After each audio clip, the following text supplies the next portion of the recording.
quiero extender una cordial bienvenida a cada uno de ustedes a las respuestas a las preguntas claves que la Unión Peruana del Sur coloca cada semana en su página web. En esta oportunidad, el título de la lección es El camino a la fe. Y tenemos las 10 preguntas claves. Empezamos, por lo tanto, con la primera. Dice la primera: la Biblia no separa la ley del Evangelio porque no son contradictorios. No es posible comprender el Evangelio sin la ley. Hay dos declaraciones aquí y vamos a ver qué es lo que dice la lección de escuela sabática. Dice: muchos separan la ley del Evangelio y algunos hasta los ven contradictorios. Esta percepción es equivocada y puede tener consecuencias trágicas. Sin la ley no tendríamos Evangelio. Es difícil comprender el Evangelio sin la ley. Entonces tenemos que la respuesta es verdadero. En realidad, la Biblia no separa como cosas contradictorias la ley y el Evangelio, sino que correctamente comprendidas, la ley tiene un lugar en el Evangelio, forma parte de la buena noticia del Evangelio. Por lo tanto, la respuesta es verdadera. Veamos entonces ahora la segunda pregunta. Dice lo siguiente: la ley es la fuente de la relación de una persona con Dios, porque tiene la capacidad de dar vida espiritual al cristiano. Veamos entonces qué es lo que dice la lección del día domingo. Dice lo siguiente: la ley regula la vida dentro del pacto, pero ellos creían que la ley era la fuente de la relación de una persona con Dios. Sin embargo, la Biblia es clara: la capacidad de dar vida la tiene solo Dios y su Espíritu. La ley no puede dar vida espiritual a nadie, ni se opone a las promesas de Dios. Entonces, es absolutamente falso que la ley tenga alguna capacidad de dar vida. No es la función de dar vida espiritual la función de la ley. Esa es la función de Jesús, esa es la función del Espíritu Santo que llena nuestra vida. Pero la ley tiene otra función. Y el hecho de que no pueda dar vida espiritual no significa que no tenga una función dentro de la vida del cristiano. Por lo tanto, la respuesta es falso. Respuesta falso. Vamos ahora por la tercera pregunta. Dice lo siguiente: somos justificados por la fe. Esta declaración es una verdad que anula la ley, porque muestra que la ley no puede darnos vida eterna. Esta declaración, que somos justificados por la fe, es absolutamente bíblica. La encontramos en diversas partes de la palabra de Dios. El día lunes hay una declaración que dice lo siguiente: por las obras de la ley, es decir, tratando de guardar la ley separados de Cristo, es imposible ser justificado, porque solo los que por medio de la fe son justos vivirán. Esta verdad no anula la ley, solo muestra que la ley no puede darnos vida eterna. Cosa interesante que la lección de escuela sabática dice que separados de Cristo, tratando de guardar la ley, separados de Cristo, es imposible ser justificado. No dice que sea difícil ser justificado, dice que es imposible ser justificado guardando la ley. Y esto no significa que la ley deja de tener valor, deja de tener importancia en la vida del cristiano, solo que para justificar no nos sirve. La ley nos sirve para mostrar nuestra necesidad de Cristo. La ley nos sirve para ver nuestra real condición como pecadores necesitados de la gracia de Dios. Pero solamente Cristo nos salva, solamente la gracia de Cristo restaura al pecador. Por lo tanto, la respuesta es falso. Respuesta falso. Vamos ahora con la pregunta número 4. Dice lo siguiente: Pablo da dos conclusiones acerca de la ley. 1. La ley no anula la promesa que Dios hizo. 2. La ley se opone a la promesa. Hay dos declaraciones allí. Veamos qué es lo que dice la lección sobre este particular. En el día martes hay una declaración que dice lo siguiente: Pablo da dos conclusiones acerca de la ley. 1. La ley no anula la promesa que Dios hizo. Y 2. La ley no se opone a la promesa. Veamos entonces, ¿qué es lo que decía la pregunta? La pregunta decía así: Pablo da dos conclusiones acerca de la ley. 1. La ley no anula la promesa que Dios hizo. Esa declaración número 1 es verdadera. Pero vamos a ver si es verdadera también la declaración número 2. La declaración 2 dice: la ley se opone a la promesa. Esa declaración 2 es falsa. Por lo tanto, aquí tenemos que hay una primera declaración que es verdadera y una segunda declaración que es falsa. Entonces, eso quiere decir que toda esta pregunta se convierte en falsa, la respuesta se convierte en falsa, porque una parte de ella es falsa. Habiendo solo una parte que sea falsa, entonces todo es falso. La respuesta es falso. Vamos ahora, queridos amigos, con la pregunta número 5. La pregunta número 5 dice así: el apóstol Pablo habla de la ley en términos negativos, pero también lo hace en forma positiva. ¿Será que el apóstol Pablo habla de la ley en términos negativos? Primero. ¿Y será que también él habla de la ley en términos positivos? Bueno, veamos qué es lo que dice la lección.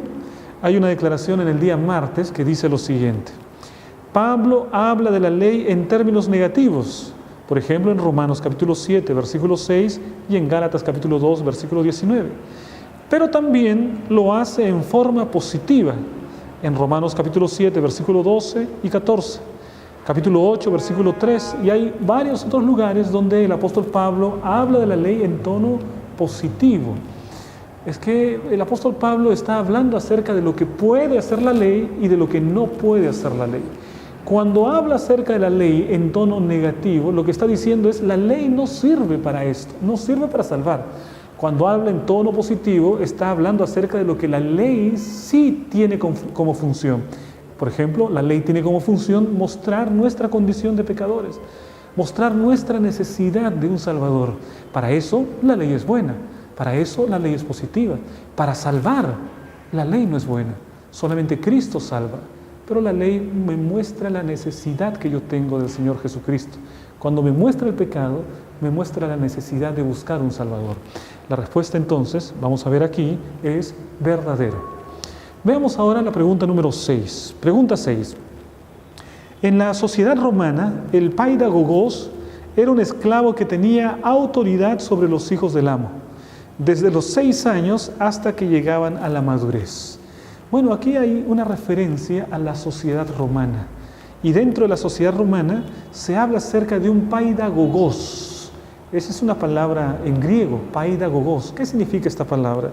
Bueno, paidagogos simplemente significa pedagogo, lo que ahora nosotros llamamos de pedagogo. Antiguamente los griegos tenían esa palabra paidagogos.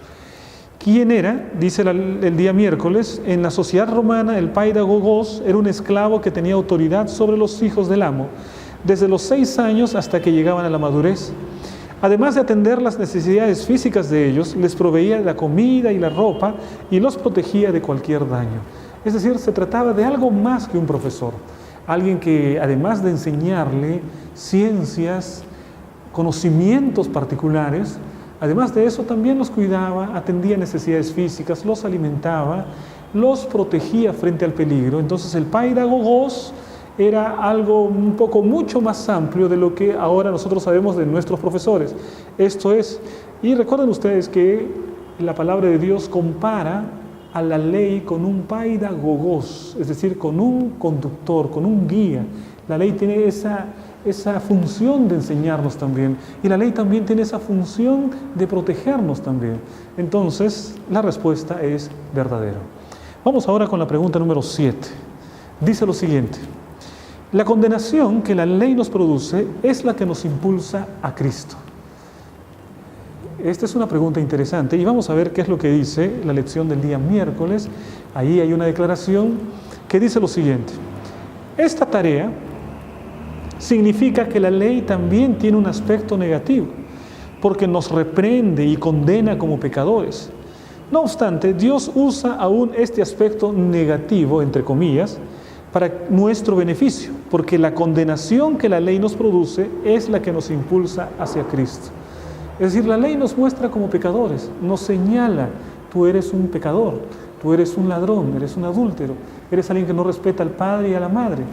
Eso es lo que la ley nos está mostrando como lo que somos. Y entonces ese aspecto también es un rol benéfico, porque si no sabemos cuál es nuestra condición, nunca tendremos el deseo de salir de esa condición. Si tú estás frente a un espejo, por ejemplo, y entonces el espejo te muestra las manchas de tu rostro, el espejo te sirve para mostrarte las manchas de tu rostro, para mostrar tu condición, pero el espejo no te sirve para lavarte. Para lavarte tú necesitas el agua. De la misma manera, la ley nos muestra nuestra condición, pero no nos saca de esa condición. Solo Jesucristo nos restaura y nos salva. La ley tiene otra función. Entonces la respuesta que tenemos aquí es verdadero. La condenación que la ley nos produce es la que nos impulsa hacia Cristo. Nos hace ver la necesidad de un Salvador. Pregunta 8. La desobediencia a la ley es pecado, y el pecado es cualquier otra cosa, pero no libertad. ¿Cuál es la definición de pecado que encontramos en la Biblia? Bueno, la Biblia nos dice que la definición de pecado es que el pecado es la transgresión de la ley. Miren cómo está usted. Es decir, a través del pecado nosotros tenemos una noción de la ley. Quiere decir que mientras nosotros tengamos una comprensión de lo que es la ley, vamos a poder entender lo que es el pecado, porque el pecado es la transgresión de la ley. Dice el día jueves: eso nos da la libertad de servir a Cristo de todo corazón, sin temor de ser condenados por errores que podamos cometer en el proceso. Esto es la verdadera libertad en el Evangelio, que es algo muy diferente de no tener ya que obedecer la ley, que es lo que algunas personas pretenden que es la libertad en Cristo. Pero la desobediencia a la ley es pecado, y el pecado es cualquier otra cosa, pero no libertad. El pecado significa ser esclavo de nuestras propias pasiones. El pecado significa ser esclavo del propio Satanás, no tener la libertad para hacer el bien, estar condenados a hacer el mal. Eso es el pecado, y entonces la respuesta que tenemos aquí es verdadero. Respuesta verdadera. Vamos a la pregunta 9. Por medio de nuestra relación con Jesús, tenemos el poder de obedecer la ley como nunca antes. ¿Será posible para el ser humano obedecer la ley? Bueno, vamos a ver aquí el día jueves, hay una declaración que dice lo siguiente: Él escribe la ley en nuestros corazones y hace posible que las demandas de la ley sean cumplidas en nosotros. Es decir, por medio de nuestra relación con Jesús, tenemos el poder de obedecer la ley como nunca antes. Qué maravillosa esta declaración. Es decir, es posible cumplir con los requerimientos de la ley a través de nuestra comunión con el Señor Jesucristo. Es Jesucristo el que vive en nosotros. Y eso es cuando ha habido una muerte completa al yo. El apóstol Pablo decía: con Cristo estoy juntamente crucificado. Ya no vivo yo, mas vive Cristo en mí. Entonces las acciones que estaban sucediendo en la vida de Pablo eran consecuencia de lo que Cristo hacía en su propia vida. Y con lo que Cristo hace en nuestra vida no hay pecado, no hay posibilidad de pecar. La respuesta entonces es verdadero. Vamos con la pregunta final, la pregunta número 10. La muerte de Abel fue porque Caín no había aceptado el plan de Dios para ser salvo por la sangre de Jesucristo. Vamos a ver entonces qué es lo que nos dice aquí. Cristo fue el fundamento de todo el sistema judío. La muerte de Abel fue una consecuencia de no haber aceptado Caín el plan de Dios en la escuela de la obediencia, para ser salvado por la sangre de Jesucristo, simbolizada por las ofrendas de sacrificios que señalaban a Cristo. Bueno, aquí tenemos muy claramente entonces que ya desde el tiempo de Abel y Caín, la idea de un redentor, de un salvador que derramaría su sangre, estaba ejemplificada en el sacrificio. Y Caín no ofreció un cordero conforme había sido demandado por Dios. Fue Abel el que ofreció el cordero. Y David, Caín, al no ofrecer el cordero que Dios demandaba, lo que estaba haciendo era no aceptar la sangre de Jesucristo que era representada en ese cordero. Por lo tanto, la respuesta es verdadera. Respuesta verdadera. De esta manera estamos llegando entonces al final de las 10 preguntas claves de la lección de esta semana. Les invito para la próxima semana a continuar con el estudio de la lección de Jueves Sabático. Que Dios te bendiga.